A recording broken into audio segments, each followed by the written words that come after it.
अस्सलाम वालेकुम नाजरीन, आपका होस्ट आपका दोस्त एहसान नारजो लेट्स सी पाकिस्तान में आपको खुशामदीद कहता हूँ। उम्मीद करता हूँ खैर खैरियत से होंगे। आज की व्लॉग में हम दो चार बातें डिस्कस कर लेते हैं और उनका तजिया कर लेते हैं कि हालात क्या हैं, वाक़यात क्या हैं। उस व्लॉग में बढ़ने से पहले मैं आपके साथ एक चाइना का वाक़या शेयर करता हूँ। वहाँ जो है वज़ीर रेलवे जो है ना करप्शन में पकड़ा गया है हाल ही में, और सदर शी फेंग की जो है ना हिदायत के ऊपर उसको सज़ाए मौत दी गई है।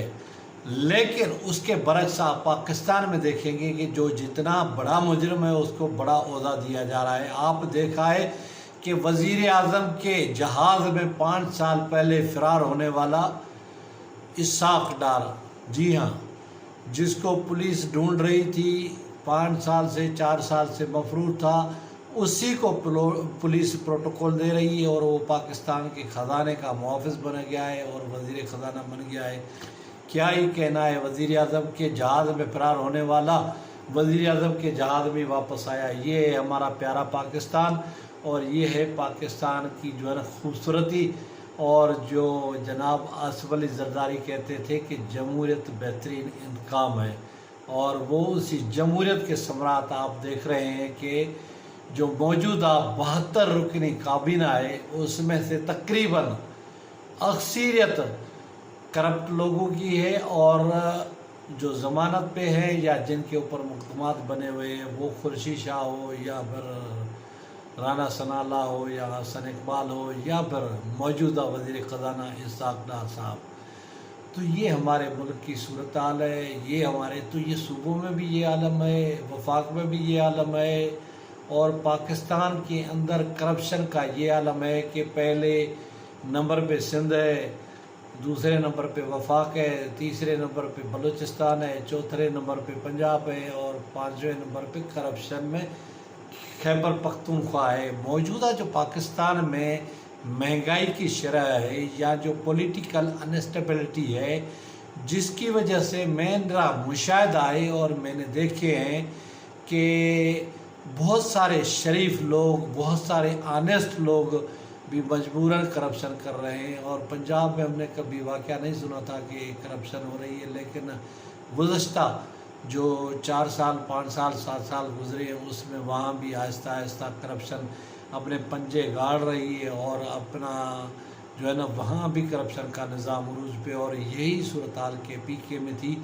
पहले तो वहाँ ईमानदारी के शादियाना बनते थे, लेकिन अब वहाँ भी जो है ना जो 10 साल से टोला बैठा हुआ है, अब उनको पता है कि हमें कोई चेंज नहीं करेगा, और उन्होंने अपने हाथ पाँव मारना शुरू कर दिए हैं। तो खुदा न करे कि ये पाकिस्तान के अंदर जो करप्शन की कहानी है, करप्शन है, बदनवानी है, अकरबा परवरी है, अपने लोगों को नवाजना, अपने लोगों को फ़ायदे पहुँचाना और अपने लोगों के घर भरना यहाँ एक रीत बन गई है। और यहाँ आप देख रहे हैं कि नेब जैसा इदारा अब जो है ना न होने के बराबर है, और एंटी करप्शन तो है ही नहीं, सिरे से उसका जो है सिंपल से वजूद है पेपर में, और मुलाजमीन तनख्वाह उठा रहे हैं। तो ये सूरत हाल है पाकिस्तान के अंदर।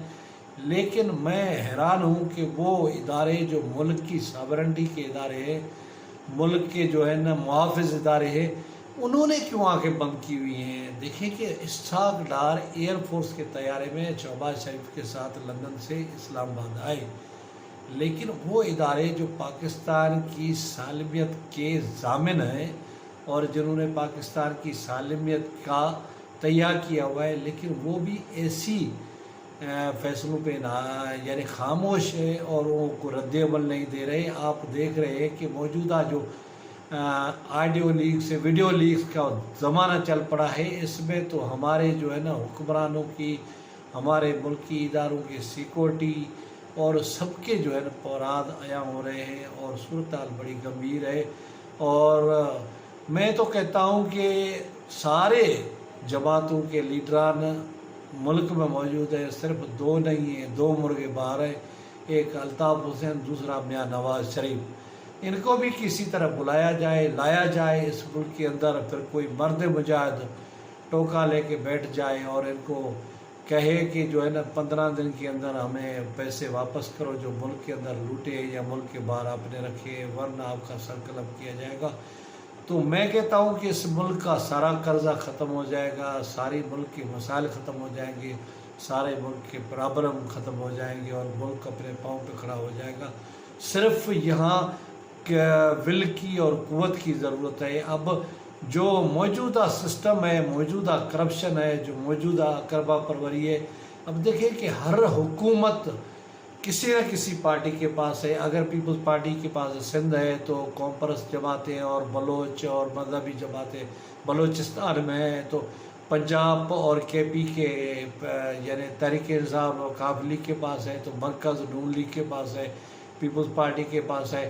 تو یعنی سوائے جماعت اسلامی کے باقی ساری، وہ آزاد کشمیر ہو، گلگت بلتستان ہو یا پاکستان کی چاروں صوبے کی حکومت ہوں، تو ساری جماعتیں حکومتوں میں موجود ہیں، لیکن اس کے باوجود ایک دوسرے کے بال نوچ رہے ہیں، ایک دوسرے کو ننگا کر رہے ہیں، گالیاں دے رہے ہیں۔ اس وقت اگر سفر کر رہی ہے تو پوری قوم کر رہی ہے، کوئی رہنما، کوئی عقل مند انسان، کوئی جو اس وقت پوری قوم جو مہنگائی کے وجہ سے پریشان ہے یا پھر سیلاب اور بارشوں کی وجہ سے پریشان ہے، اس کا کوئی پرسان حال نہیں ہے۔ ان سب کو اپنے اقتدار کی پڑی ہوئی ہے اور اپنے اقتدار کو طول دینے، اقتدار کو بچانے کی کوشش کر رہے ہیں اور لوگوں کو بیوقوف بنانے کی کوشش کر رہے ہیں۔ خدارا وہ جو نیشنل سیکورٹی کے ادارے ہیں جنہوں نے ملک کی ناؤ کو پار لگانا ہے، ان کو آنکھیں کھول دینی چاہیے کہ یہ کیا ہو رہا ہے، کب تک ہوگا، کیسے ہوگا، آخر کار اس طرح پاکستان چلے گا اور اس طرح ملک چلے گا۔ یہ تو ملک کو جو ہے نا بیڑا غرق کرنے کی پلاننگ ہو رہی ہے، اور آہستہ آہستہ یہ جو بٹوارے والا سلسلہ ہے، اللہ نہ کرے کہ کہیں ملک کو نقصان پہنچ جائے۔ تو لہٰذا جو ہمارے نیشنل سیکورٹی کے ادارے ہیں یا ان کے جو کرتا دھرتا ہیں، ان کو اس پہ فوری طور پہ نوٹس لینا چاہیے اور جاگ جانا چاہیے۔